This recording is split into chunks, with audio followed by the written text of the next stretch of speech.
Assalamualaikum and good morning everyone.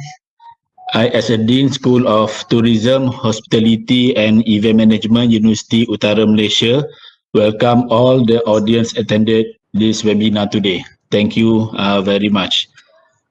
As we know, National Tourism Policy 2020-2030 has launched by our Prime Minister Tan Sri Muhyiddin Yassin on 23rd December 2020. This national tourism policy would be able to ensure the survival of the country tourism industry as well as make Malaysia as major selected tourist destination globally.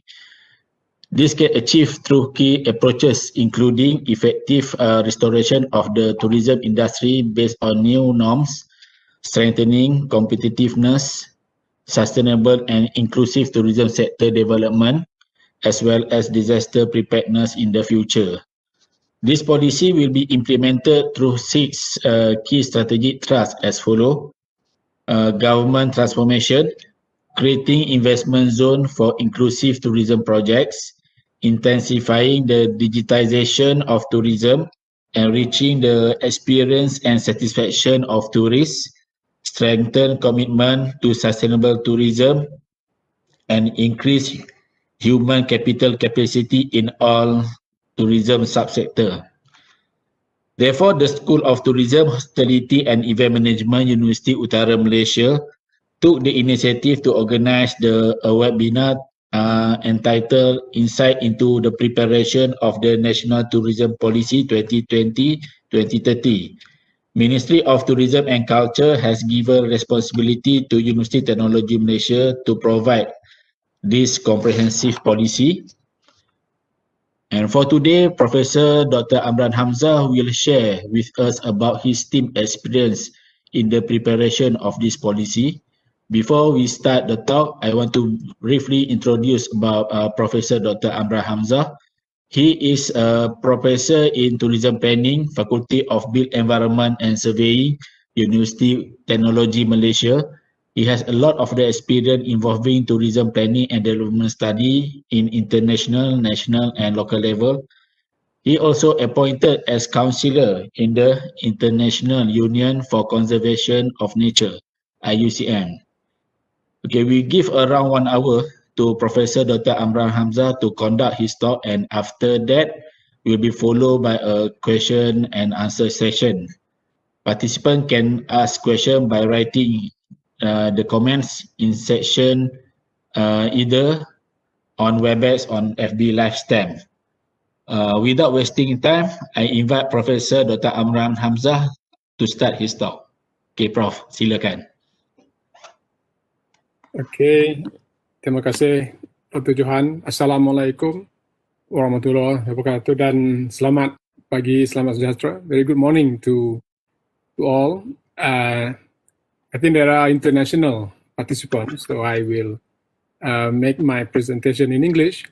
And I first of all would like to thank the faculty, or do you call it faculty, through the Dr. Johan as a dean for inviting me to share my insights, as the title of my presentation is called, Insights into the Preparation of the National Tourism Policy 2020-2030.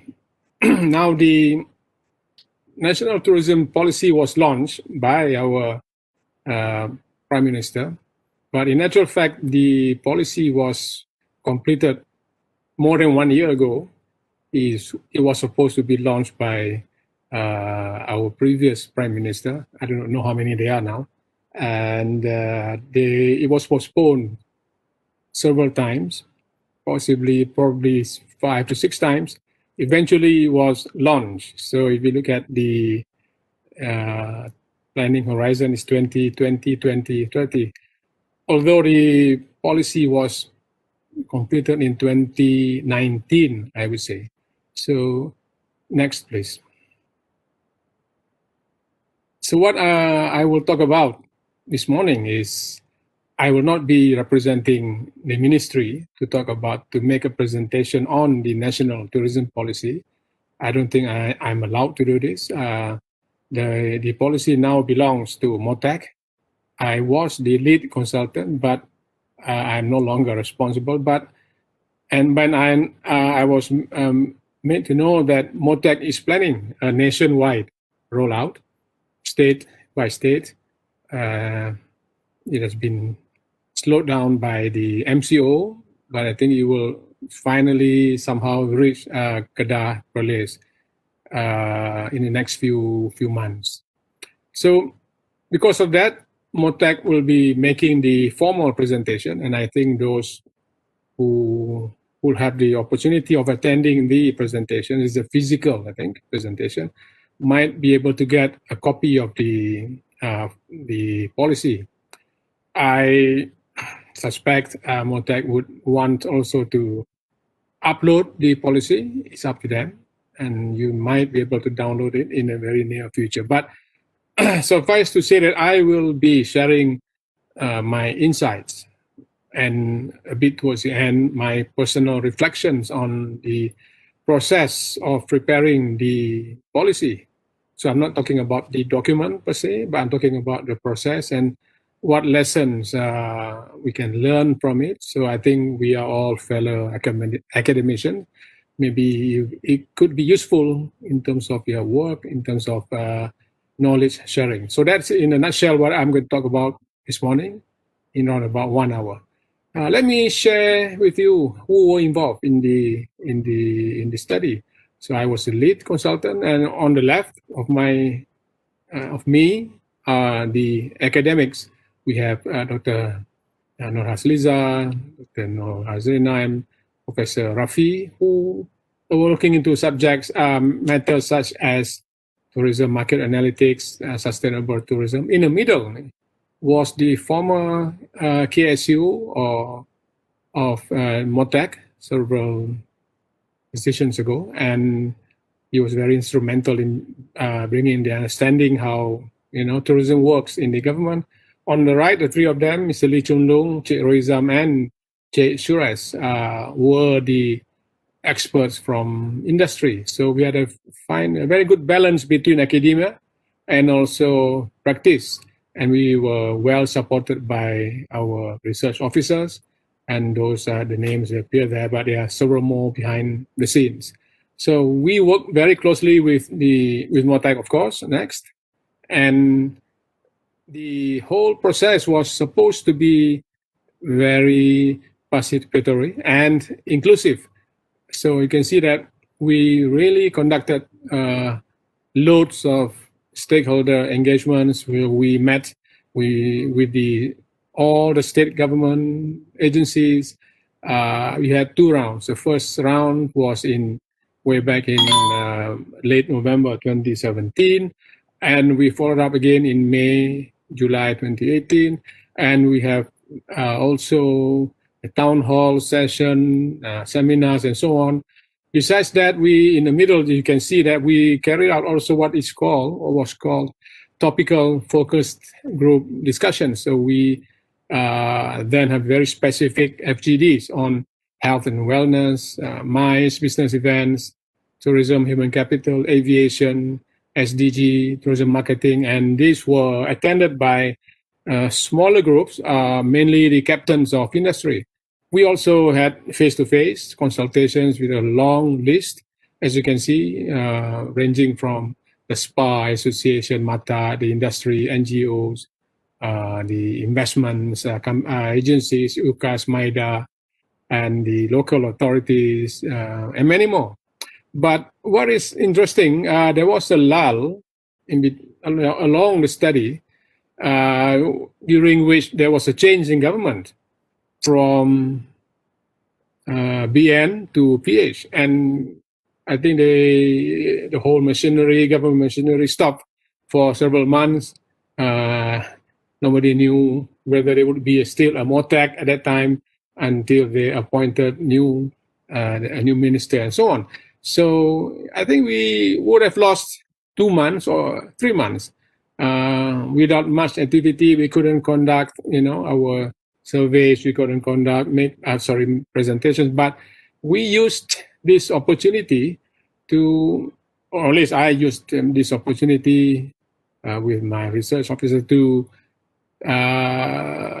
travels around the country, or at least the Semenanjung Peninsula, Malaysia, going from state to state on a road trip, talking to industry players, trying to understand what are their concerns, aspirations, and that was very helpful because we then were able to update our product knowledge, and we were able to see on the ground what was happening. And that 2 months that we traveled around Peninsula Malaysia was very helpful, and I think in the process of having a very sound understanding of the issues that was confronting the industry. Next, please. So the National Tourism Policy also comes with a separate document, which is the Interim Report, which is the analysis, synthesis, and the findings. I don't think this is available. It belongs to MOTAC, but it's a very voluminous document, whereby we really analyzed, the strengths, weaknesses, and positioning, and so on. And I'm just going to pick up several points before I go into the plan, into the policy. So as a reality check, we look at where was Malaysia at. I think this is 3-4 years ago. And Malaysia, we have been getting about 27, 28, 29, over 30 million tourists. So we have done quite well in terms of attracting arrivals. But at the same time, we have not done that well in terms of receipts. So I would say that this situation is called high volume, low yield, if you compare with our neighboring ASEAN countries. Of course, Thailand is high up there, both in terms of arrivals and receipts. And then you have countries like Vietnam and Laos, which are catching up. But of course, if you compare the base that they are starting from, you can see that they have really increased their arrivals at even double digits. So Malaysia, because we are the base that we are starting from is around 20, 25, 27 million. So we have almost reached the saturation point. So we were not able to, attract that high an increase in arrivals. But at the same time, while other countries in the region had managed to achieve a positive growth, about 3 to 4, 5% every year. Malaysia, for the past 3 years, from 2017 to 2019, we had faced a deficit in terms of growth. In the Asia Pacific region was growing at 8% annually, and other countries, Vietnam was achieving double-digit growth. And we were experiencing a decline, a deficit. So there was a major concern. And I think the industry had managed to address this back in 2019. But then, of course, COVID came, and we are back to square one, or ground zero for almost every country. Next, please. So we went look at all the previous master plans, economic plans, and there was a commonality in terms of this aspiration to achieve high yield tourism. You can see that there are several documents. For example, some of this might be familiar to you, some might not be. Strategic direction for Malaysia's tourism industry, economic transformation program, strategic review of the national tourism policy, national ecotourism plan, business strategies for homestay, and many more. These were either commissioned by EPU or MOTAC. So you can see that way back from 2010, all these national level policy and plans, they were already trying to bridge the gap, between the low yield and focusing on how do you then drive high yield or high value tourism in Malaysia. And they have set a very ambitious target of achieving 36 million arrivals and 168 billion Malaysian ringgit in terms of receipts by 2020. And this went on and on. Eventually, as we were closing to 2020, we found out that, next please, there was a huge gap. And then we look at also the national plans, the regional plans, state tourism plans. Almost everybody is very supportive of this high yield tourism agenda. So sometimes you can see that it's not that easy to implement them, but at least in terms of aspiration, in terms of the buy-in, all the regional, state, local agencies, they are all very supportive. So at least we have this buy-in. So the question now is, how well have we done in terms of achieving this high yield aspiration? Next. It's difficult. As you can see this, the gap between high yield aspiration. So the yield gap, if you look at 2016 to achieve 2020, you see that we were only at maybe 85 in terms of receipts, 85 billion ringgit. And even 2 years from 2020, we were half. We were trying to target 168 billion. We were getting only 87 billion, half. So do you think it was possible for us at that time to achieve the 36,168 magic number? Next, please. So it was tough. So I'm so happy that 2 years ago, Tourism Malaysia then decided to revise the targets and came out with a more realistic target of achieving 30 million tourists and 100 billion receipts by 2020. So I think this is more manageable by 2020. Of course, COVID then, turned the whole thing upside down. But so we were reducing it from a very ambitious target, but to a more achievable target. And they were on their way. I think the industry or the ministry, the government would have achieved it. 30 million is easily achievable. 100 million in terms of receipts was also, because it's a huge reduction from 168. Next.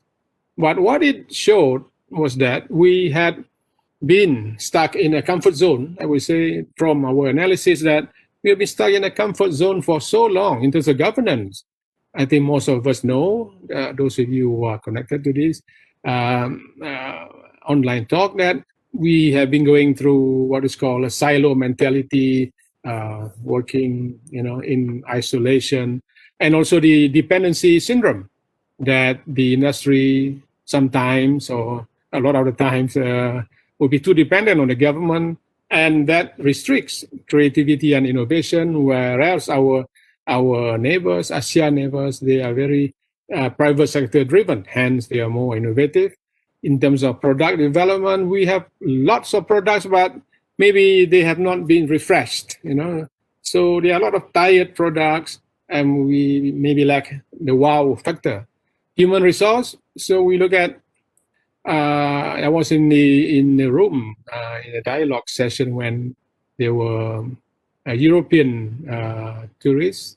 They were asked, how do you rate the service quality of Malaysia? Oh, they're fine. Malaysians are very charming, very hospitable. What about Thailand and Indonesia? Oh, they are just more what you call this, hospitable than Malaysians. So there is a real and perceived,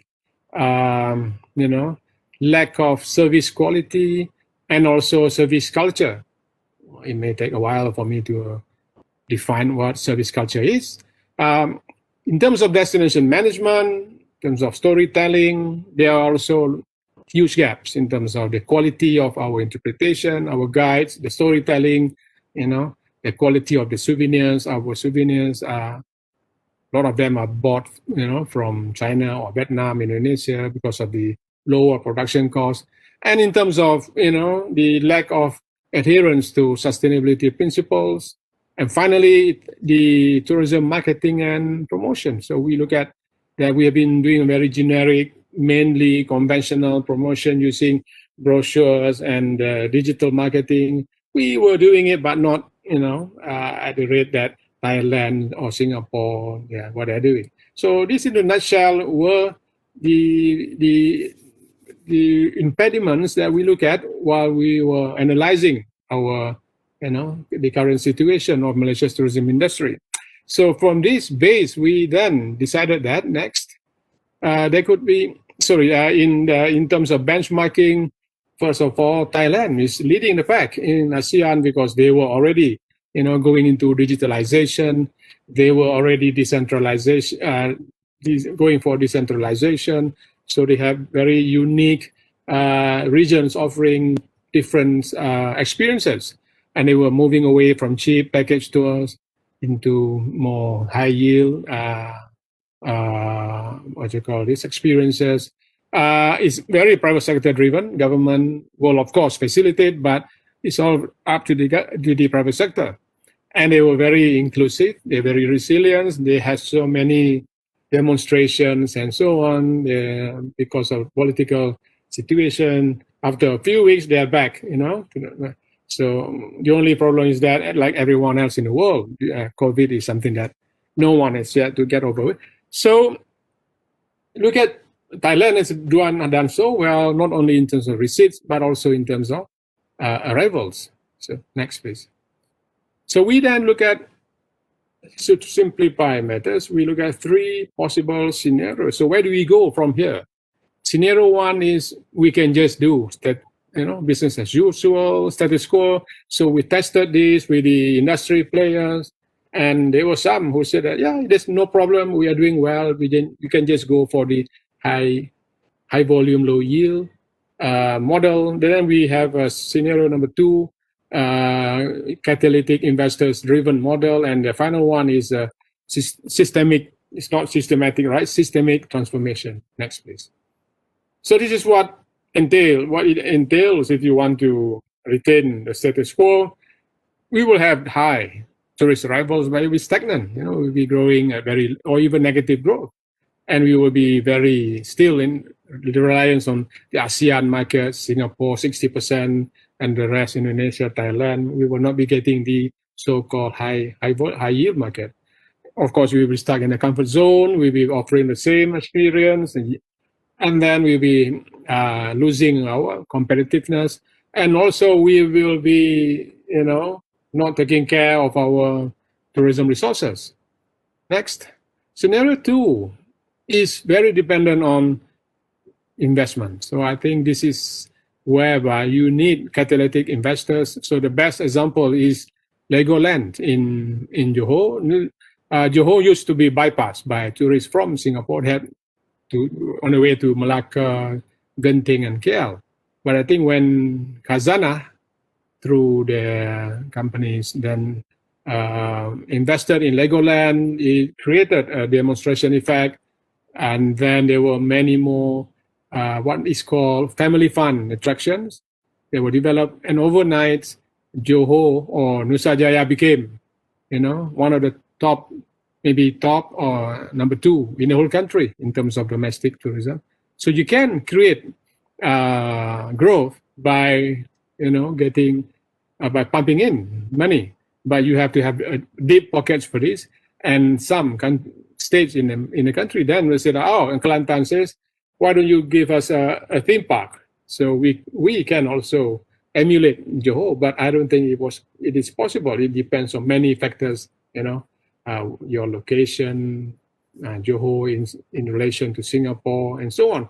So unless you really have deep pockets, every state, then you can have catalytic investors. But unfortunately, we do not have that kind of financial resources. So this very supply-centric approach, which is still very popular, I don't think it can work unless you really understand the demand.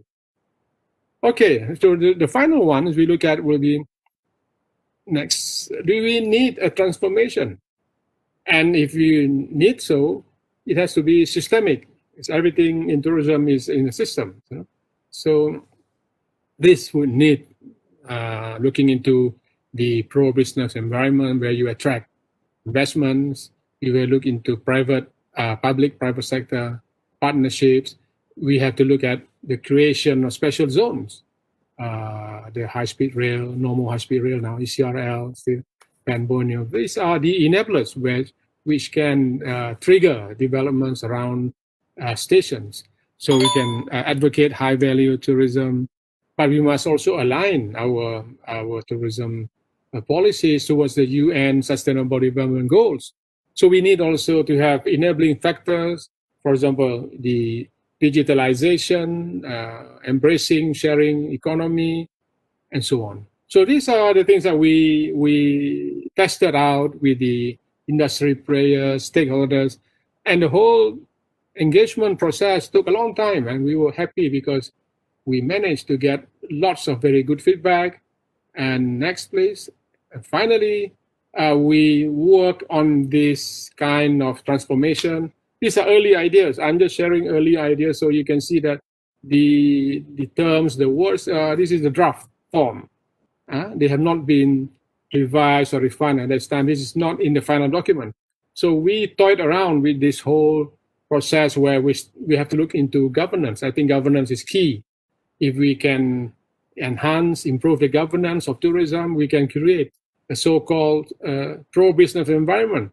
So this is required to support, high-value pro-market that can also then trigger public-private sector partnerships. We will have to also embrace the sharing economy.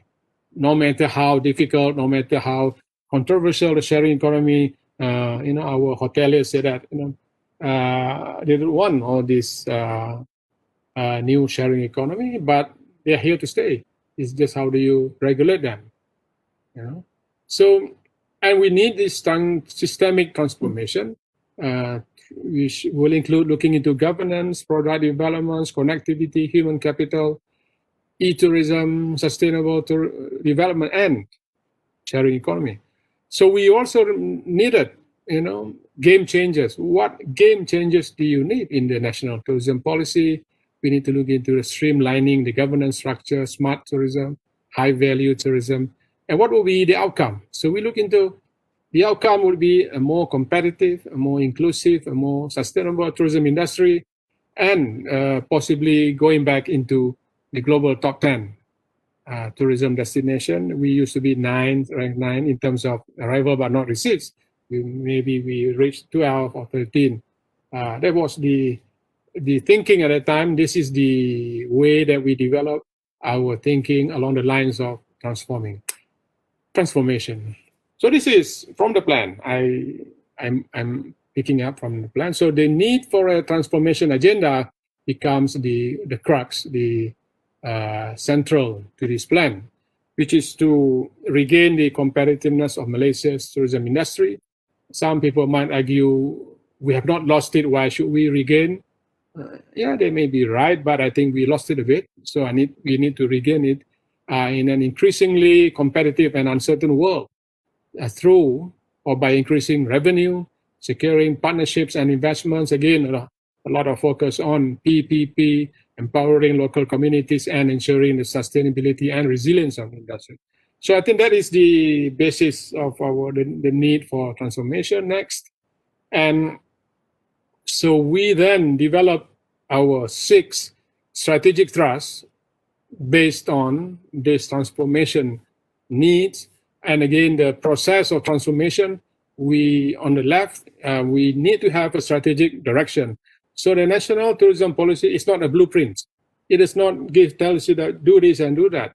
It's not. It gives you the direction where you want to take the industry to the future, and you have to find ways of working out the processes and working out collaborative efforts. And transformation will be based on 3 pillars: competitiveness, sustainability, and inclusiveness. And then we called it at that time strategic themes. So don't worry when you see that, why am I calling it themes and trust? Because I'm just showing the thinking at that time was we needed themes. We didn't, we haven't reached a stage that we were comfortable putting in as trust. So we look into that we need to strengthen governance capacity.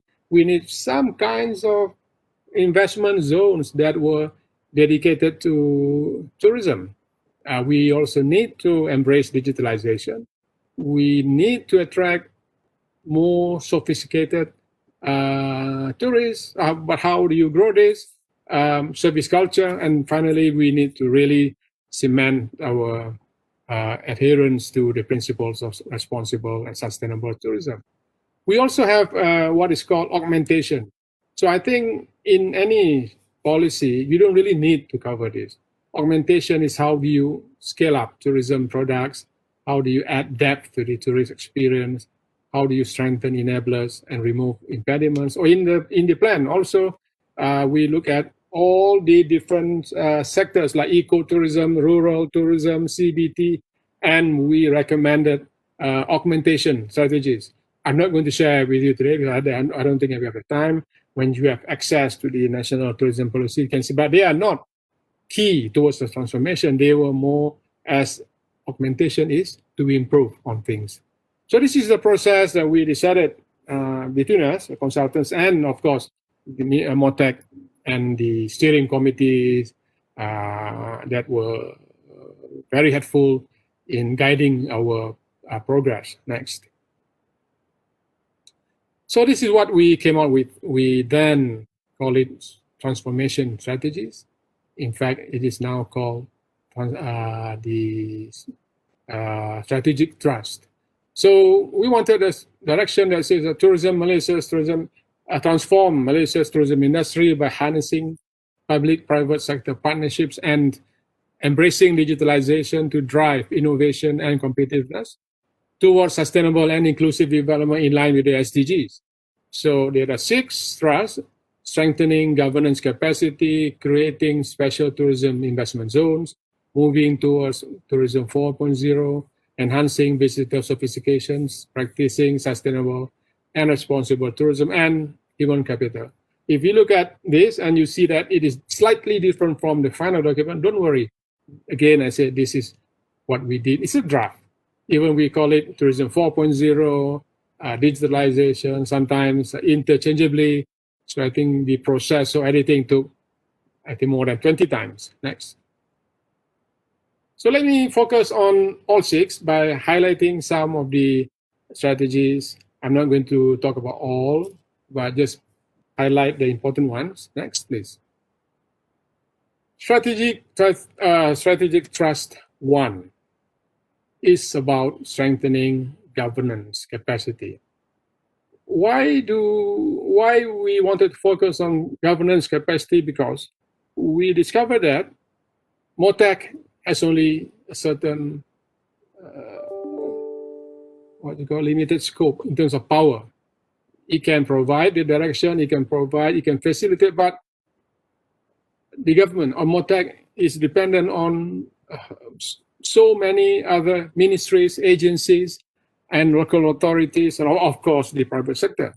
So the rationale, when we look at this, is that there are more than 40 government agencies and local authorities who are directly or indirectly involved in tourism development.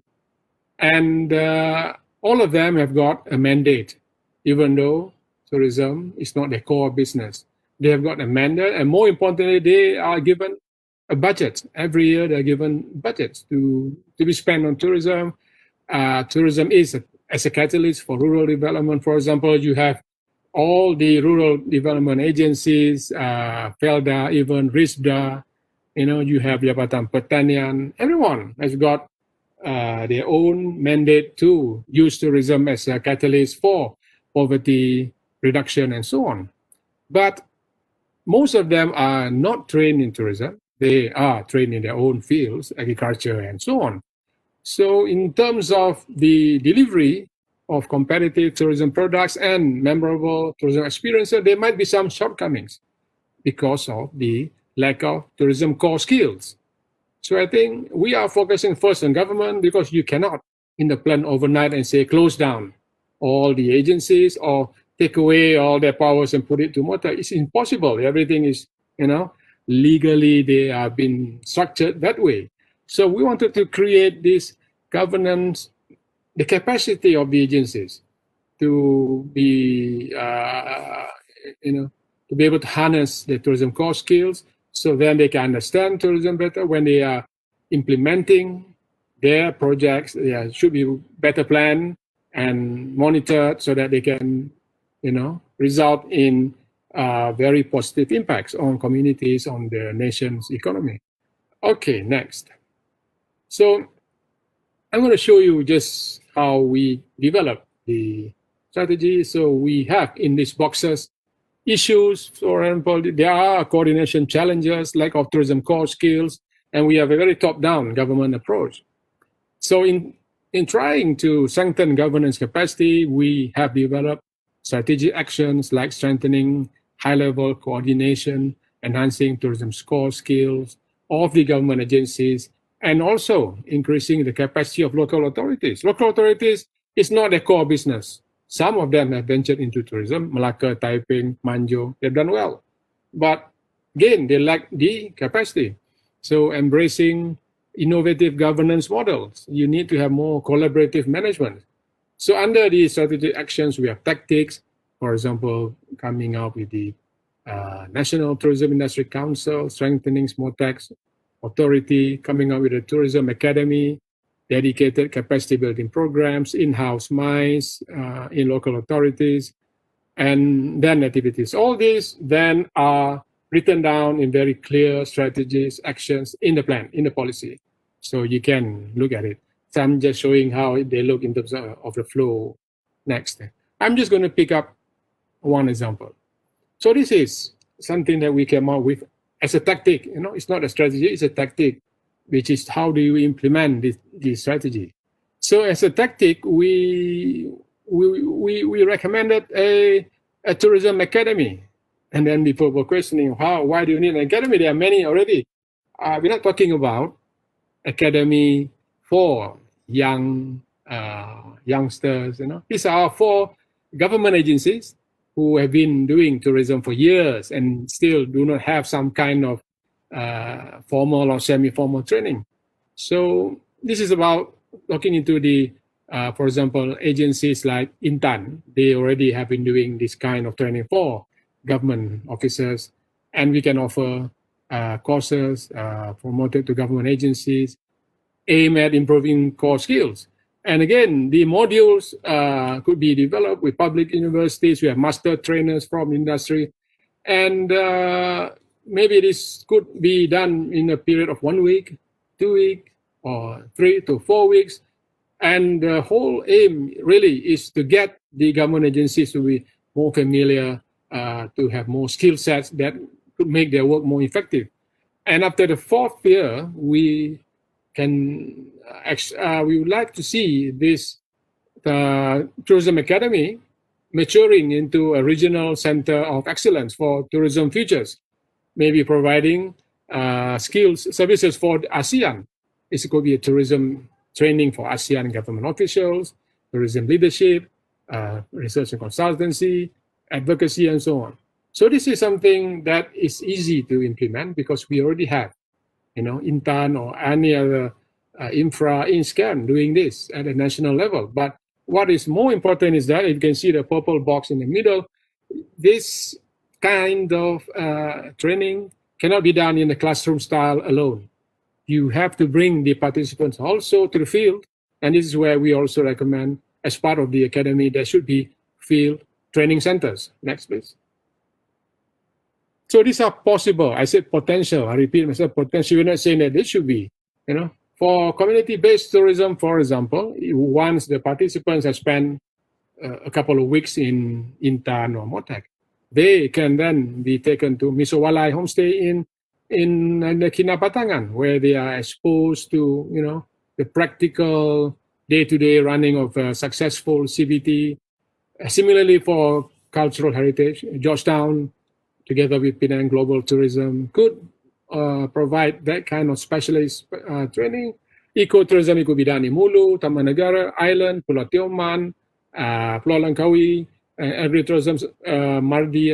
So I'm not saying that this should be, but they are, we need to find a place that has got the capacity, physical-wise. Misowala has got a training center. They have got really good trainers within the community. So this will add an icing to their classroom style academic teaching that, that they can get easily from intern. So next. So that was strategic number one, to the trust number one. I'm just picking up one aspect, which is tourism academy. So when we look at the private sector, you might argue that why are you so focusing a lot on government? Because we have to. No other country in the world has got that many government agencies working on tourism. But at the same time, we also want to empower, we want to unleash the potential of the private sector. If we can look at compare tourism and manufacturing industries, if there can be a lot of industrial zones in Malaysia that has propelled Malaysia in terms of our economic prominence in manufacturing. Why not for tourism? Tourism is top one, top two, top three in Malaysia. So we then, using this rationale that we need to reward the industry, we need to reward excellence, we need to trigger more partnerships, public-private partnership in transforming our tourism industry. And this can only be done by designating certain areas as special tourism investment zones. Again, the rationale is for it to have a pro-business environment, for us to be able to send the right signal to international and homegrown investors. So the strategy is to create special tourism investment zones to drive the development of high value and innovative tourism products and services in response to growing market sophistication. So I think this has been sometimes misinterpreted. The policy does not come out with where the zone will be. It comes out with a direction. Next, please. And how do you deliver this? Let me show you again. Issues are tired products, lack of innovation, dependency syndrome. So there should be strategic actions. There are two to support the STIZ, as we call it. How do you spearhead tourism investments through PPP? How do you create, pro-business facilitation? Meaning to say that, financial incentives, fiscal incentives. So the tactics were to designate STIZ for only high-value tourism. It's not a zone that is meant for any kind of tourism. It's only for high value. And you can do this by issuing requests for proposals for key tourism PPPs. We have to provide matching flagship grants. We have to encourage, tourism concessions in possibly national parks where the best private sector can come in to enhance ecotourism. And you need to intensify capacity building for SMEs within the zones. Next. So this is not an easy process. So it will require, first of all, the states to identify and propose, and submit to the federal government. Do they have any areas where they want to be designated as STIZs? And then at the federal level, MOTEC, EPU, MITI will use all the related laws and regulations to designate STIZ. And of course, then you need to identify key projects, and open up requests for proposals to drive development through PPP. And this could be also incorporating concepts such as tourism concessions. And then there should be a proposal review, approval panel to look at review proposed amendments. And then, very importantly, is to come up with incentives, matching grants, tax exemption, low land premium, tourism tax. And finally, the special tourism investment zone, STIZ, should be driven by flagship iconic products. And then it could also improve and scale up the surrounding SMEs. That will be in the form of capacity building for local communities and the private sector. So this is a process that will be very, very complex, requires federal state cooperation, private sector investment. It is not a magic bullet that we are proposing, but you need to work on it, possibly 1 year to get one running. Now I'm going to show you, at the risk of being accused of, dictating where it should be. I must repeat 3 times the word potential, potential, potential, potential STIZs.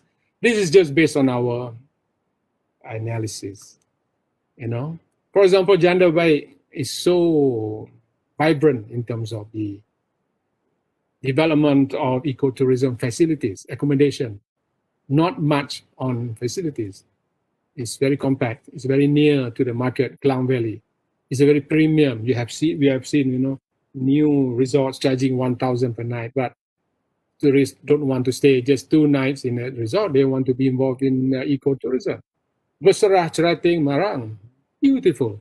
I think our neighbors would fight, would kill for have access to this kind of maybe 55 kilometers of pristine beach in the culture intact, But sad to say, most of the existing resorts there are doing maybe 20% occupancy even before COVID. What's wrong? If we have this, what's wrong? This should be our golden mile, or not mile, endless miles. Marang, Penarik, Setiu wetlands is a fantastic place for cultural and wetland tourism resources. Merapoh, Gua Musang, Pahang, Kelantan is eco-adventure at its best. Special interest tourism. Desaru Coast now is one of the emerging destinations, and Sedili is very well situated to complement this. And the market, Singapore, is next door. When the ferry is done from Singapore direct to Desaru Coast, Singaporeans, they've been locked down for 1 year now. When they open up, maybe a year from now, they will be the mother of all revenge tourism for the next 4 years. They will be coming, to this area. Port Dickson, maybe if if our future Prime Minister were to come on this area, but if not, my own feeling is that Port Dickson might not have the strength, to do this. Kuala Kangsar, Royal Belum, Sekincan, Kuala Selangor, Lendu, Sematan in Sarawak, Miri, Kuala Sibu, Sebutinia, Tuaran, Kota Belud, and Langkawi. There are many more. These are potential, but it needs to go into the drawing board and really work out. Next, I just want to share. So if you are from the private sector and you say, what can the government do? So the answer is, the government can provide a matching grant as long as you conform to this. You must come out with the product, must be innovative. It will be very good if the product is the first of its kind in the region, first in Southeast Asia. It could be for a new tourism product or upgrading of existing product. So it can accelerate diagonal clustering, other operators can also benefit. So if you can show in your proposal that you are doing something very innovative, and the government will give you a matching grant. So this is conceptually how it is planned to support the creation of STIZs. Of course, there are other fiscal incentives that will be, developed by the relevant authorities. So in doing so, in creating this STIZs, we are trying to reward excellence, reward innovation. And this is to create a very competitive environment and pro-business environment so that we are not just depending on tired products, but we want to create, wow factor experiences that people will come to Malaysia for. Next, please. So I got only maybe 10-15 minutes left. I'm going to quickly go through. So the third strategy is possibly, when writing this, it was the most difficult to achieve, and yet it is possibly the most essential, because our industry has been bogged down, by traditional ways of doing things, by traditional, conventional brochures for marketing. So we want to really embrace the whole spectrum of digitalization and provide the necessary tools for the tourism industry to be internationally connected, perform rigorous data analytics, and shorten the supply chain. So we are not talking about just tourism marketing, digital marketing. No, it is only one segment of the whole spectrum of digitalization. To embark on a comprehensive digitalization journey to transform Malaysia's tourism industry, towards smart tourism. Next, please. So what is happening now? We lack quality tourism analytics, low readiness for the industry to embrace sharing economy, over-reliance on traditional promotional tools. So we want to optimize e-marketing through smart partnerships, embrace, regulate sharing economy, advance the use of big data analytics, driving the visitor economy, and so on. You can read those at the bottom. I have to rush through now. Next. Okay, this is something that has been tried by MDAC with some level of success. I think it's challenging. We want to bring out the best of rural tourism. You know, you can bring the tourism, informal tourism providers that can benefit from the sharing economy. Now they are all the homestays they are selling to Agoda, TripAdvisor, 15% goes to the platform, and 15%. And TripAdvisors do not sell experiences; they sell accommodation. Why don't we have our own homegrown platform that can sell experiences? We have to develop that, and then we can, cut down the supply chain. And this is why we need informal tourism providers to be part of the sharing economy. Airbnb is fine, but we can also have our own. So what about the illegal homestays now that are operating in rural areas? Illegal, so-called illegal, individual premises, urban enclaves in the historic quarter, Chinese new villages, Felda settlements, water villages, boat houses, and so on. These are the unique experiences that international tourists come here for, and yet they are not legal in terms of their permits and so on. So I think this is something that can benefit from the sharing economies and the digitalization to provide a platform for selling direct and charging and so on. Next. So we can also use this to perform big data analysis, MOTEC, MAMPU, MDAC. I think we have yet to optimize our analytics to produce projections and so on. Okay, next. So I need to rush. Strategic 4 is demand, enhancing demand sophistication. Is it possible to enhance demand sophistication? If you're a fan of Michael Porter's, Porter's diamond, then you can see that it is very crucial, according to Michael Porter, to influence demand sophistication. Because now we are getting a lot of tourists, domestic tourists. They are only attracted to, let me pronounce it rightly, Instagrammable sites. You write something there, and then they will take all the photos and put it into the Instagram. Are they bothered about experiencing the whole place and in that way spending money? A few would, but not all of them. I think this is a clustering that for clustering, enhancing demand sophistication is also crucial. So we want to attract high value tourists.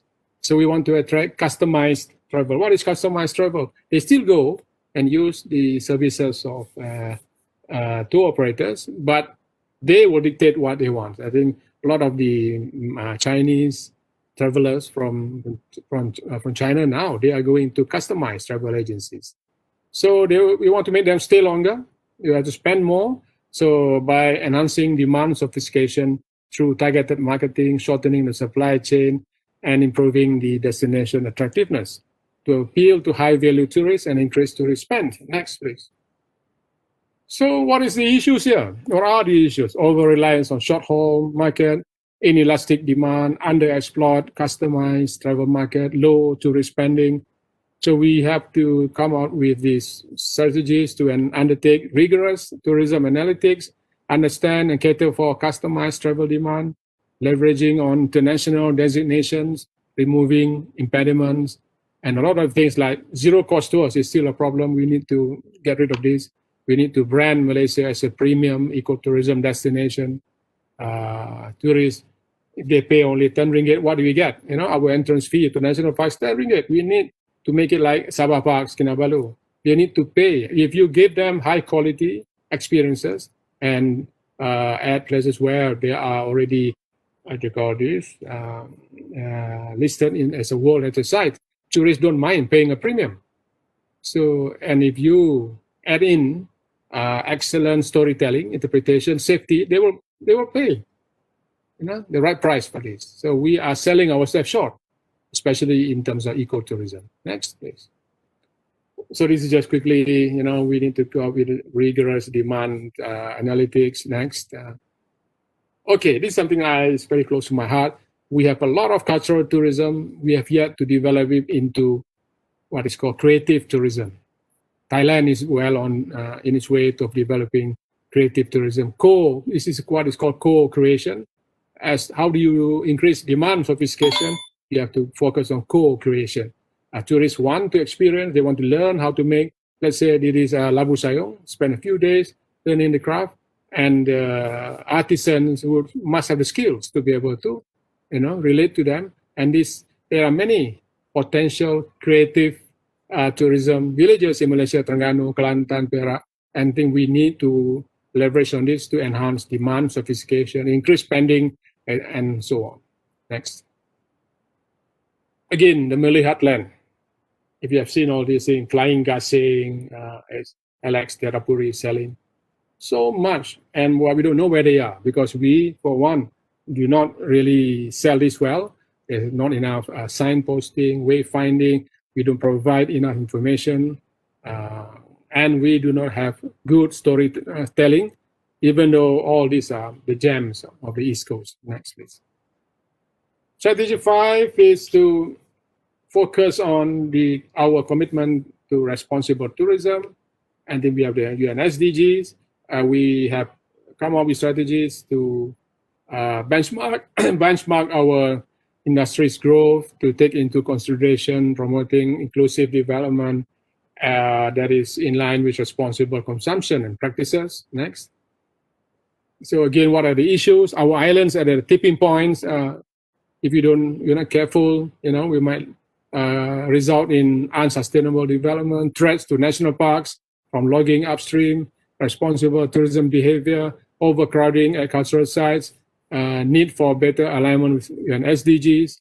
We are championing responsible tourism at fragile areas, managing tourism on islands in synergy with conservation, applying inclusive development to include women, youth, and disadvantaged groups through tourism for all, and of course to monitor the tourism industry's contribution to the SDGs, and this can be done through the UN WTO Sustainable Tourism INSTO, we call it, commitment towards INSTO, Sustainable Tourism Observatories.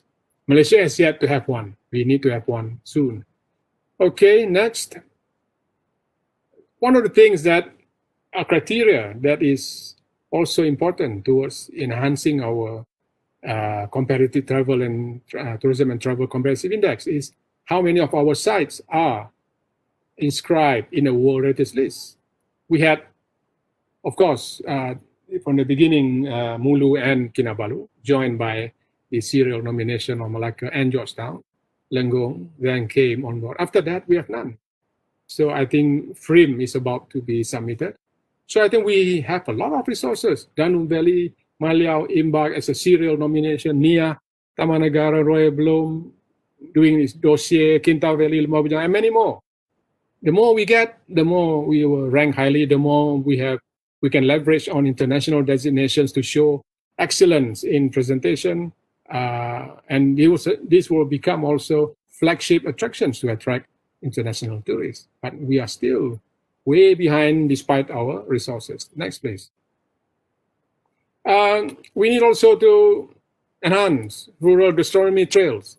There are so many machis along the way. Domestic tourists like this, we can have, more and more products along experiences along self-drive routes. 95% of locals go on self-drives. Masaleh, when they come back, also they will go. So I think, what about the signposting, the wayfinding, the information on that we can put into digital formats, and this will really, enhance our rural tourism products. Next. So finally, this is the upskilling human capital. This is rationale is how do you ensure an attractive career path in tourism. We are from academia. How many of our students, join the profession when they leave? I do not know. You may have the answer, but there must be an attractive career path. And also, we need to create a service culture nurtured by human capital development that cascades seamlessly from macro to the destination level. Next, please. What do we mean by all this? So we have issues, lack of service quality, culture, need for new sales skills, absence of career paths, lack of readiness for smart tourism. So the strategies are improving the quality of tourism education, credibility of the profession, valuing added smart tourism content in the tourism education and training, enticing youth and fresh ideas, enhancing professionalism through specialized training, enhance tactics, PPP, tourism, human capital, and expand the use of digital technology, support the progression of tourism startups, encourage career path development, revisit the role of tour operators. So let me focus on just two things on this. Next, please. Startups. Startups in Malaysia, there are many opportunities. How many startups are there for tourism? Or how many of them are focusing on tourism? Maybe less than 5% or even less than 2%. Compare that with South Korea. I think we have to look at startups. One is that revamp the whole thing, startups in terms of are we using we don't have content. So you might teach them technology. What about content? Our veterans in the industry can, provide. So we need to have tourism startups, accelerated schemes. We need to have competitions, award. This is a time when post-COVID, we need to focus on this. The other thing is that despite the flexibility in the semester system, I'm having problem. For example, I'm teaching master's tourism planning. I would love to see, those doing IT to also take a few of my subjects, which technically they can, but then they can use their IT proficiency in adding the content from my lectures to be able to set up a startup when they go out. Vice versa, our students can also learn more technology so that they can do so. But I think this has to be fine-tuned. I think I'm talking to colleagues who are in this field. Are you also thinking the same? That we cannot be doing in silo. We have to really exploit the semester system that can really optimize this opportunity too. Okay, I think I'm finishing the last slide, second last slide. Okay, those are the 6 strategic thrusts for transformation. The policy also has augmentation strategies to add value to the tourist experience through product development, strengthening enablers, and removing impediments. There are many, ranging from ecotourism to rural to sports tourism to adventure tourism. You can read. I'm not going to focus. This is just to augment to how do we improve. It's not the main focus of the policy. Next. So I would like to end by adding some personal reflections. You might want to ask, how do you implement this? Again, as I really hope that, in the past we have so many studies being put into cupboards and all of that, this will not end up the same way. Implementation is always difficult. Again, I must remind that this is not a blueprint. It should not be implemented 100% impossible. If it can be implemented, it provides the strategic trust for discussion between federal and state, between the industry players. Most important is that the MOTEC will be going on a nationwide rollout to state by state to really educate the industry how to use this plan. But I would like to cite the example of Spain. Spain, whenever they do such kind of plan, they will have serious workshops on how to understand and use the plan. For example, they will have a 1 week or 2 week workshop really going through one by one, because I can understand the plan fully because I spent 2 years doing it. But for most of you who are not have seen it, you say it means it's meaningless. It could be rubbish too. So we need to have workshops where we have to explain one by one, and then they can develop.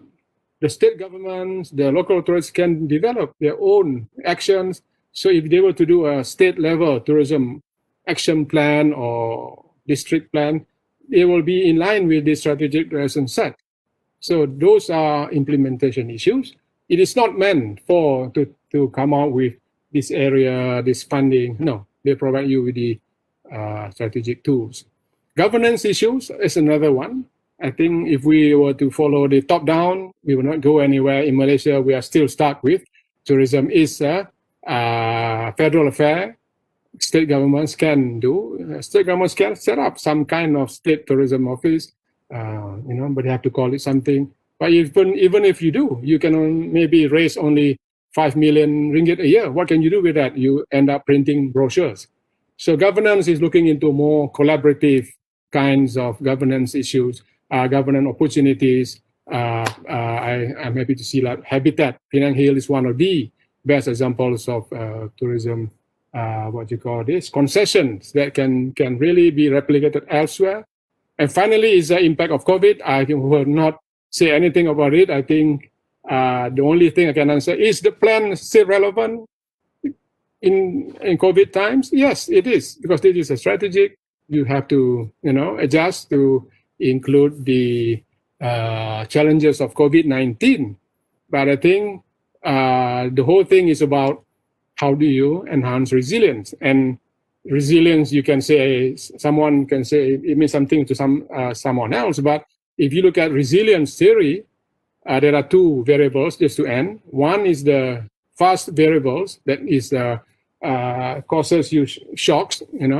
This tsunami, for example, is a kind of fast variable. Of course, COVID suddenly, acute. You get this, and how do you go about trying to get back to your equilibrium? But more damaging is the slow variables. Slow variables are the diabetes of the industry. For example, tired products, lack of service culture, lack of embracing, slowness to embrace digitalization. This has been our illness for the past 5 years. And the slow variables has really reduced our resilience, and the industry, is not able to come back easily because of that. So I think this requires maybe another lecture. So I would like to end here. Thank you very much for your attention. Thank you.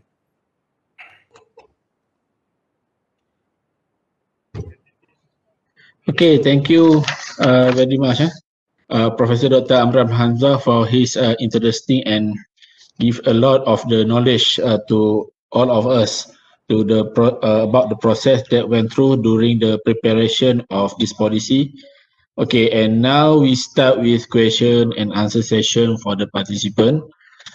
Okay, until now I not see in the chat room about the question asked and from the presentation, or the participant can ask directly and to the Professor Amran Hamzah. And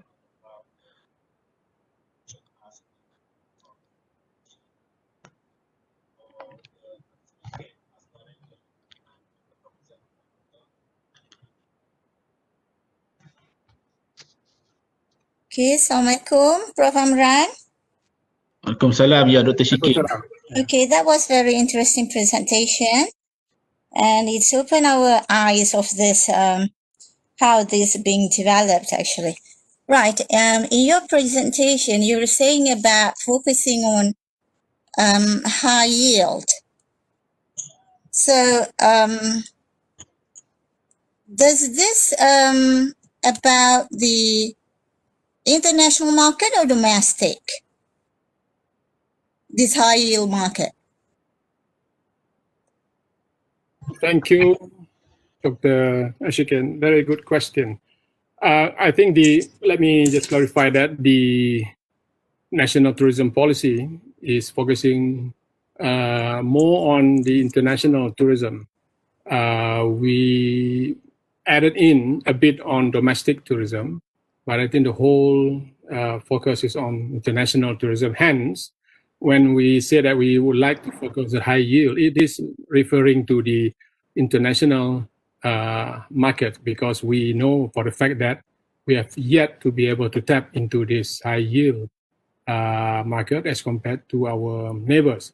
But having said that, we realize that this is a totally different matter, right? During COVID, our own high yield, which is our maybe big spenders who are used to going for holidays in abroad, cannot go, do so anymore. But this has also opened up opportunities for tapping into this domestic market. But it's not our concern from the beginning. Yeah? We were focusing on international. Thank you. So if it is international, I mean, some products it's being charged really high if it is for high yield market. So basically that would affect this domestic tourists. It's kind of a barrier for them to enjoy the facilities. Don't you think so? Or would it be good to have a price that discriminate between foreign tourists as well as domestic tourists? I think it's up to the industry for you to really target who you want to attract with the high yield or the mass tourists, because there's a lot of room for flexibility in this. For example, you talk about the Chinese outbound market alone. You can see that it's a huge market. Only 10% of the Chinese population have got passports, and if you open up 90% in the future, there isn't enough space for them to come to Malaysia. And if you look at the growth in Chinese tourists, they are moving towards sophisticated, the younger sets. They are going for the more expensive, products. But at the same time, 30% of, we expect that 30% of the whole international arrivals from China for the next 5 years to still come from the so-called fourth or third ranked cities, meaning that some are first-timers, second-timers. So they will always go for affordable accommodation, So there'll be lots of opportunities for those who want to still cater for such demand. But for those who, for example, Sipadan, now you can have the very premium price, and you can have side-by-side those backpackers in the kampung. So I think we're not saying that we are only focusing on high yield, but we should go for increasing the yield. For example, let me cite again the case of Sabah. Sabah is world-class in terms of resources. You have Mount Kinabalu, you have Sipadan, you have many more. Okay, and yet we are charging very low prices. So for people to come to enjoy the unique world-class experience. Of course, Kinabalu Park has done that, upscale this. But the whole country, if we are charging 10 ringgit entrance fee for people who are experiencing world-class, ecotourism, we cannot have the money to be reinvested in conservation. But at the same time, we also must have strategies like dual pricing. Dual pricing is done anywhere in the world. There's nothing wrong in using your My Card. My Card dapat discount lagi, and this has been done without being accused of being, unfair to international tourists. Okay, so I think what I'm trying to say is that we have been caught in this comfort zone for too long, and we are spending so much effort and time and not getting enough money. So, and in terms of resilience, we suffer because we don't have enough money for refurbishment, we don't have enough money for training, and we don't have enough money to put aside during a pandemic like COVID. Within 1 month, we go bankrupt, many go bankrupt. We don't have that kind of pricing that is really appropriate to what we are offering. Thank you. Okay, another question, Prof. Amran, perhaps my last question. You were saying about this, what was that? The 3 pillars. One of them is inclusivity. Can you explain more on this? Okay, thank you. So inclusiveness it involves both the process and also the benefits that we create. So meaning that process, when we develop the plan, are we considering different players? Are we considering the tour industry guys? Are we doing local communities? Are we taking into consideration the welfare of the women, the youth, disadvantaged groups? So I think that is something that we paid a lot of attention to in terms of process, so that how their what you call this opinions have been given enough attention, is taken care of through our very comprehensive, very rigorous engagement. But the second one is more important, is that how do you create tourism as a catalyst for development that is inclusive in terms of creating opportunities for the young, Yes. the women, youth, and also the enjoyment for disadvantaged groups. Even the visually impaired now wants to travel. The use of AV and those things are very, very crucial now. I hope I answered your question. Thank you for that, Prof. Amran, because I thought that inclusivity is rather in contrast to the luxury high yield market. So, I mean, I just want to connect all this, if that's possible.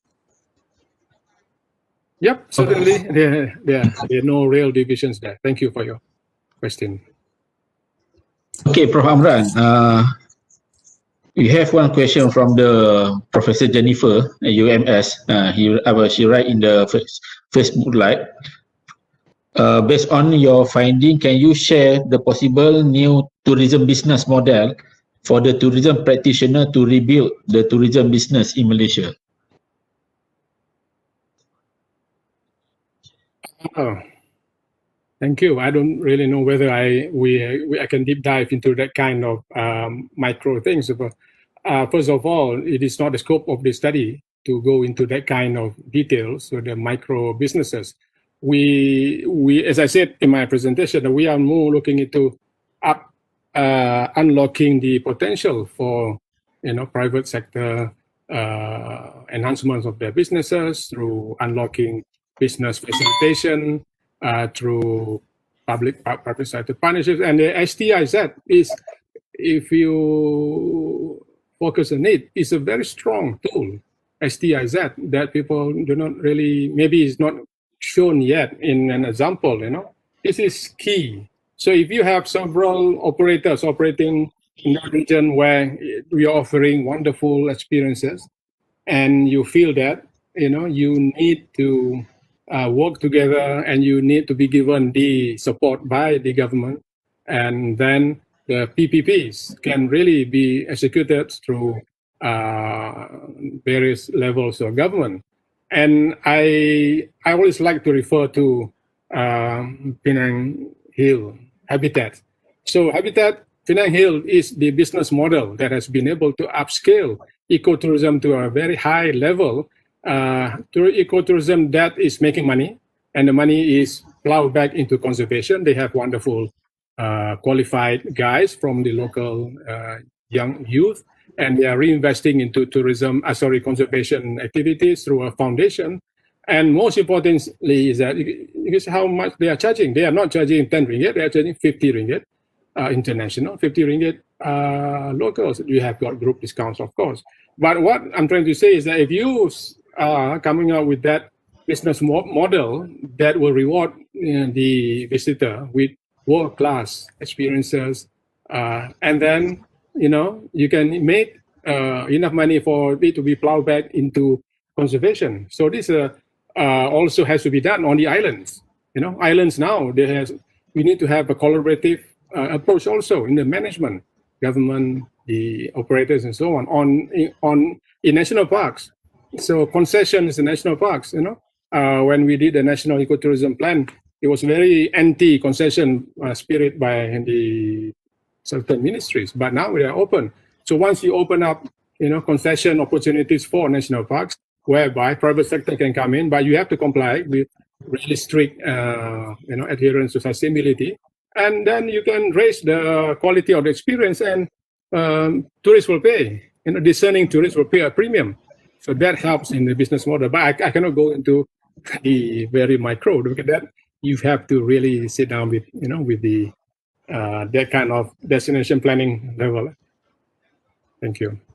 Okay, thank you, Prof. Amran. Okay, we have one question from the Dr. Muhammad Fadil Yusof, Universiti Malaysia Kelantan. Can we rely on Islamic tourism to attract high-yield market? Those MENA market is still going to be an important tourist market for Malaysia in the future.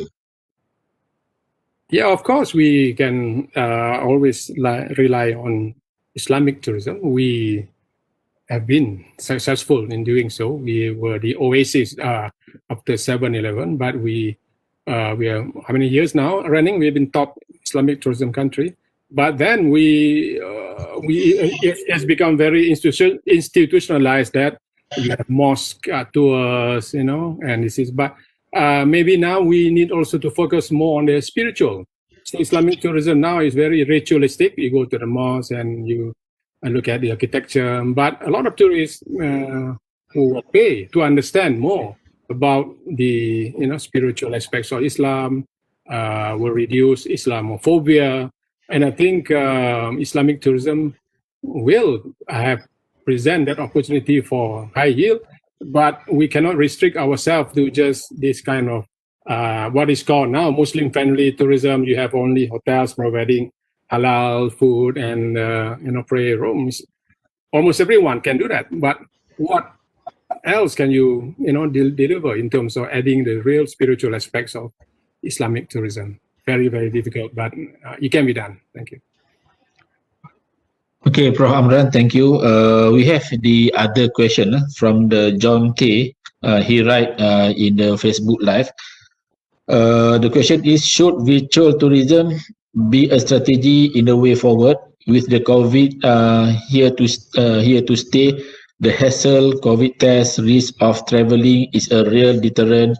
If so, how will the public-private entrepreneur make money from this? Unfortunately, although it's a very good question, it's not in the scope of our TOR when we were asked to develop the national tourism policy. This is the COVID. Maybe if the presentation is about a post-recovery from COVID, yes, it is. But having said that, I think virtual tourism has always been important even before COVID. It's just that during COVID, it is increasingly being used to, whet the appetite of tourists. And I think it is a very powerful tool to prepare tourists for the real visit, maybe 2 or 3 years from now, because it all boils down to how prepared are we for the recovery whenever it comes. And there is no harm at all in having more and more virtual tourism. But at the same time, you must also make sure that what they find on the ground when they were to come, when things have improved, really matches what your digital videos are showing. So the real and the perceived, there shouldn't be a major gap there. Thank you. Okay, other questions from the audience?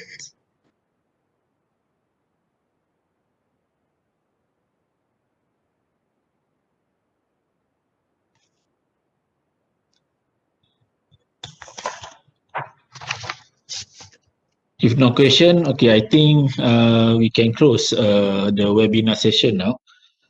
I, as a Dean, School of Tourism, Hospitality and Event Management, Universiti Utara, Malaysia, okay, want to say thank you very much again to Professor Dr. Amran Hamzah and all the audience participate in the webinar. Okay, and hopefully we can see you again in the next occasion. Okay, thank you very much, Prof. and the audience. Thank you. Yeah, let me thank you again, Dr. Johan, for having me, and also thank all the audience for being patient and listening to me, and for all your wonderful questions. I'm very happy to engage, to again in the future if you have any queries about the process of preparing the national tourism policy. I hope you will be able to get a copy or the soft copy soon. I do not know where. Possibly yes. The ministry will find a way of sharing this. I'm sorry I cannot share it because I'm not. I don't own the plan, the policy anymore. So all the best to all of you. Thank you very much. Okay, thank you, Prof. Hamdan. Okay, thank you, everyone.